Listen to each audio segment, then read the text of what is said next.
Britt here. Let's get right to it. Today we're speaking about breaking free from shame. I'm going to share my journey. Have you ever felt like shame was running your life or ruining your life? Well, so did I, until I found the way out. And I hope you stick around because this story might just change your life. We all know shame, that heavy, sinking, stinking feeling that makes you want to hide under a blanket forever. And for years, I lived with that feeling almost every day. And whether it was something small, like messing up a speech at school, or something bigger, like letting down someone I cared about, shame always seemed to be in the background, ready to just jump out and take over my thinking. And shame is the belief that there's something fundamentally wrong with you.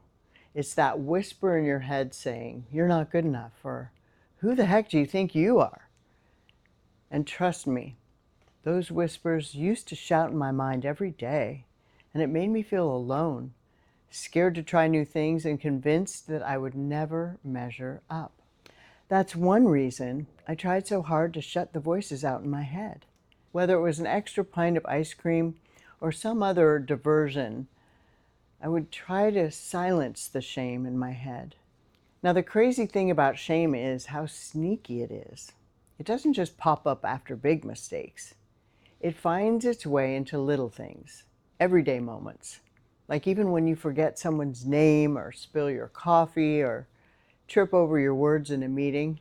Each tiny incident can pile up and reinforces the idea that there may be something wrong with us, making it harder and harder to see ourselves clearly. And here's a secret.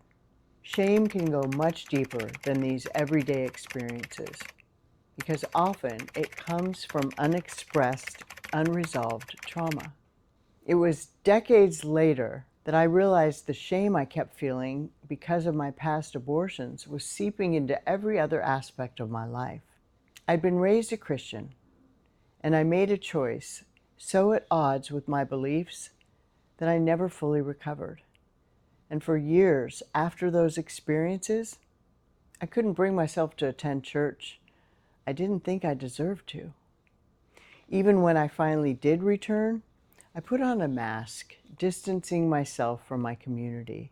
And I was convinced that if everyone knew my secret, they'd hate me or judge me. So I did all the right things, smiling, getting involved. But inwardly, I was drowning in pain, silently questioning if God really could forgive someone like me. Maybe you understand exactly what I'm talking about. Because let's face it, abortion isn't easily discussed, especially in the church. And there's often deep silence and hidden shame around it. I believe I'd committed a possibly unforgivable sin. And again, I was convinced that if anyone knew the truth at church, I'd be completely rejected. This silence nearly destroyed my faith and my life. Abortion isn't a subject that's often discussed in church. And frankly, many of my clients have gone on to have families after having an abortion. You know, the silence I kept living under nearly destroyed my faith in my life. I felt alone, haunted by what I'd done, and condemnation voices were relentless. "You're unworthy. God won't forgive you, Britt. You'll never be okay again or whole." And I believed these lies. And the worst part was, I thought I was the only one feeling like this.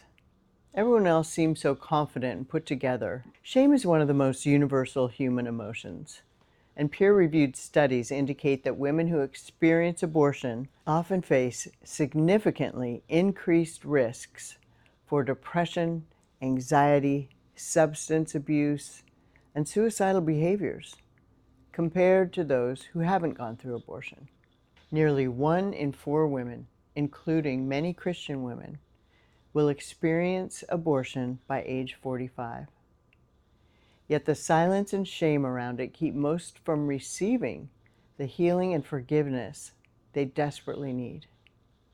You know, silence doesn't protect us. It deepens our wounds. Brené Brown, a renowned researcher who I adore, says that the less we talk about shame, the more control it has over our lives. Think about that. The very thing we're afraid to admit is exactly what's holding us back. My turning point came from a compassionate stranger on an airplane who shared with me about post-abortion trauma, explaining that millions of women suffer silently.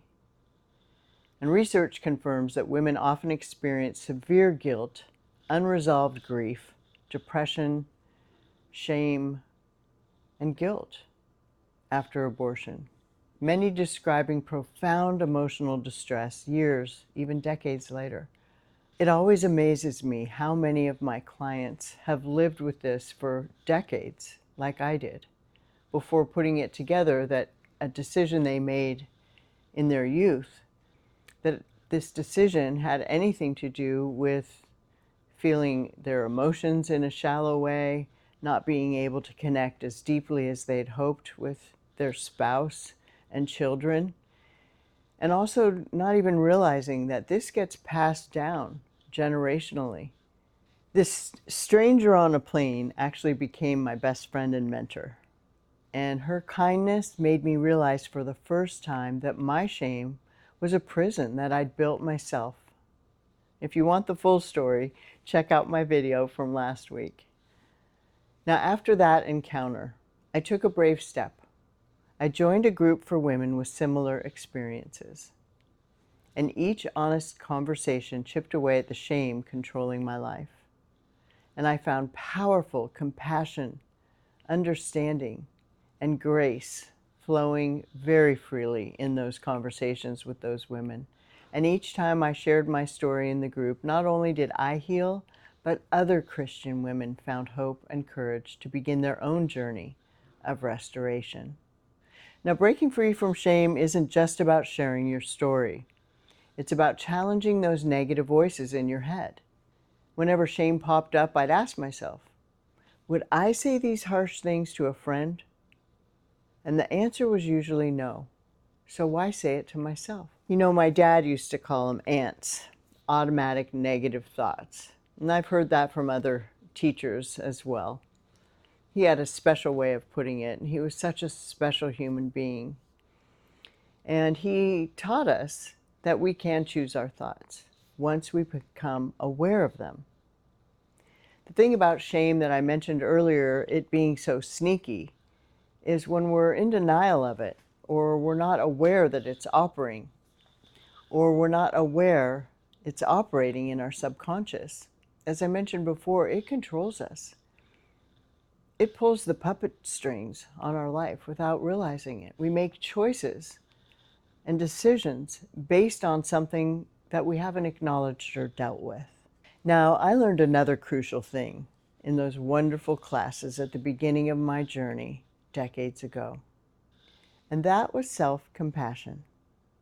Now, before you roll your eyes, hear me out.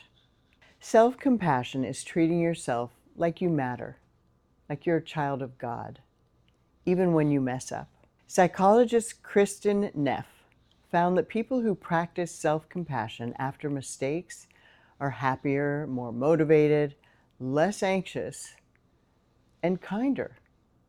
You know, kindness works better than shame. You know, Brené Brown, who I mentioned earlier, who I like to think of as a mentor, says, shame cannot survive empathy. And kindness is a form of empathy. Empathy for ourselves, empathy for others. And wouldn't you love to have a larger capacity for empathy? I know I would. We find empathetic people being some of the most appealing, charismatic, and trustworthy people in our lives. Now, kindness and empathy always work better than shame. Think about how compassionate our God is. Some of those voices in your head, I'd ask myself sometimes, would Jesus say this to me? It's usually no. And the Bible is filled with verses about his love. His compassion never fails, Romans 8:1. There is no condemnation for those who are in Christ Jesus. If God doesn't condemn us, who are we to do so? One of my mentors reminded me about something that I love to share with others today. And I utilize it in my life by praying, and this has to do with judgment. Let's wrap this up clearly. Shame thrives in silence, secrecy, and judgment. I like to encourage my clients to have good judgment, not judgmentalism. Who am I, after all, to judge anyone? I've never walked a mile in any of your moccasins who are watching this. I have no right to judge anyone. I'm not God. I can, however, and am called to, in Proverbs, to have good judgment. So remember, the moment you speak up and get out of silent judgment, you can connect and offer compassion to yourself and to others. And guess what? This is the great part. That's when shame loses its grip. And this isn't just theory, it's something I've lived and seen work repeatedly. Now, your journey might look different from mine. Maybe you're dealing with shame from something else entirely. Yet the core of breaking free is the same: connection, openness, empathy, and kindness. We can't avoid mistakes. They're going to happen. We're human. But we can choose compassion over judgment, connection over isolation, and openness over silence. Imagine your life without the shadow of shame. What dreams would God inspire in you again? What relationships could be healed? Who would you become if you stepped fully into God's forgiveness and began thriving? The possibilities are endless when shame isn't calling the shots. Again, I've lived it, and I've watched a lot of my clients live it too. So here's the good news. You don't have to do this alone. Everyone watching this video has their own shame and struggles, and here's my challenge to you. Comment below with a moment you overcame shame, or share something you're struggling with right now.